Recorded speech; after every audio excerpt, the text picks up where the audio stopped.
Police ने बड़ी कार्यवाही करते हुए आईसीआईसीआई बैंक के मैनेजर द्वारा खातों से किए गए करोड़ों रुपए के गबन का खुलासा किया है। पुलिस ने बताया कि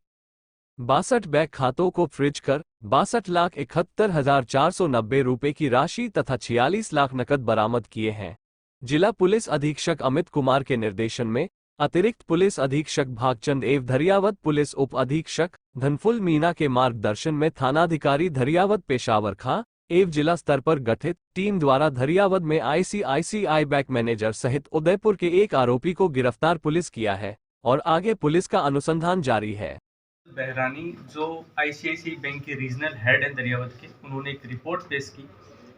कि उनके अकाउंट में कई सारे लोगों ने उनके बैंक में शिकायत की कि उनके अलग अलग अकाउंट से पैसों को ओडी बनाकर निकाला गया, अलग अलग अकाउंट में शिफ्ट किया गया और उनके अकाउंट में अभी कोई रकम दिखाई नहीं दे रही है। ये एफआईआर दर्ज होने के बाद में 420 और 409 इन धाराओं में मुकदमा दर्ज करके अनुसंधान शुरू किया गया। एडिशनल एसपी भागचंद के नेतृत्व में एसआईटी का गठन किया गया, जिसमें साइबर टीम को भी शामिल किया गया। दौरान अनुसंधान ये तथ्य सामने आए कि लंबे समय से बैंक को जो ऊपर से इनके अन्य बैंकिंग सुपरवाइजरी अधिकारी, सीनियर अधिकारियों द्वारा जो टारगेट दिए जा रहे थे करंट अकाउंट, सेविंग अकाउंट को मेंटेन करने के, उसमें एक निश्चित रकम जमा होने की, इसके अलावा एफडी खुलवाने की, इसके अलावा गोल्ड लोन एक निश्चित मात्रा में उनके अकाउंट मेंटेन करने में, उनको लेकर कई सारे आंकड़ों को मैचिंग करने में गड़बड़ियां हुई। मुख्यतः ये लोग अलग अलग जो एफडी होती थी उनमें ओडी बना के या केसीसी में ओडी बना के इन अकाउंट्स में ट्रांसफ़र करते थे, ताकि ये जो आंकड़े मैच करने का जो इनको टारगेट होता था वो मैच किया जा सके और बाद में वो वापस मूल अकाउंट में पैसे वापस शिफ्ट करा देते थे। इसी क्रम में जालन चंद के अकाउंट में एक ओडी बनाकर कुछ पैसे ट्रांसफ़र हुए, वापस में एंट्री हो गई। लेकिन ये जब चीज़ जालन चंद पता चली तो उसने बैंक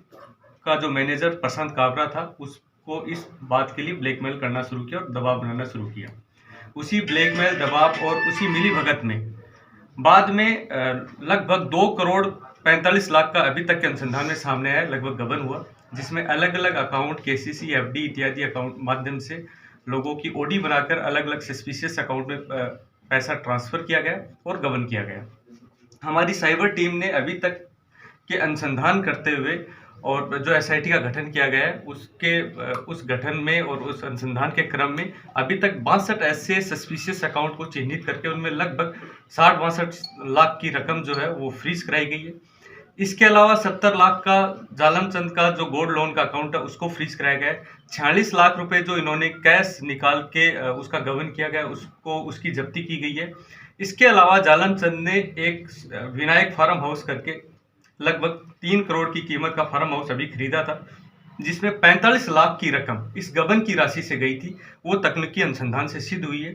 उस फार्म हाउस को हम 105C सीआरपीसी के तहत कुर्की की कार्रवाई के लिए माननीय कोर्ट में हमने आवेदन किया है, जिसमें माननीय कोर्ट में मामला विचाराधीन है। अभी एसएचओ द्वारा नोटिस चस्पा उस फार्म हाउस पे किया जाएगा कि जब तक मामला न्यायालय में विचाराधीन है तब तक उसका बेचान नहीं हो सके। अभी तक इस मामले में आगे भी हमारा अग्रिम अनुसंधान जारी है। इसमें मुख्यतः ये तथ्य भी निकल के सामने आया कि बैंक द्वारा जो टारगेट देने की प्रक्रिया है उससे अलग अलग अकाउंट जो सामान्य लोगों द्वारा बनाए गए एफडीज जो बैंकों में है या केसीसी है उसमें एंट्री और रिवर्स एंट्री जो हो रही है वो मूलतः गलत है और उससे फाइनेंशियल सिक्योरिटी जो आम लोगों की है वो एट स्टेक है। इसके मामले में एसआईटी जो हमने गठित की है वो एक विस्तृत रिपोर्ट हम आरबीआई को भी भेजेंगे, ताकि इन चीज़ों की प्रॉपर ऑडिटिंग होकर और इसका पुख्ता सुरक्षा इंतजाम हो, ताकि इस तरह टारगेट के कारण आगे भविष्य में गबन नहीं हो पाए।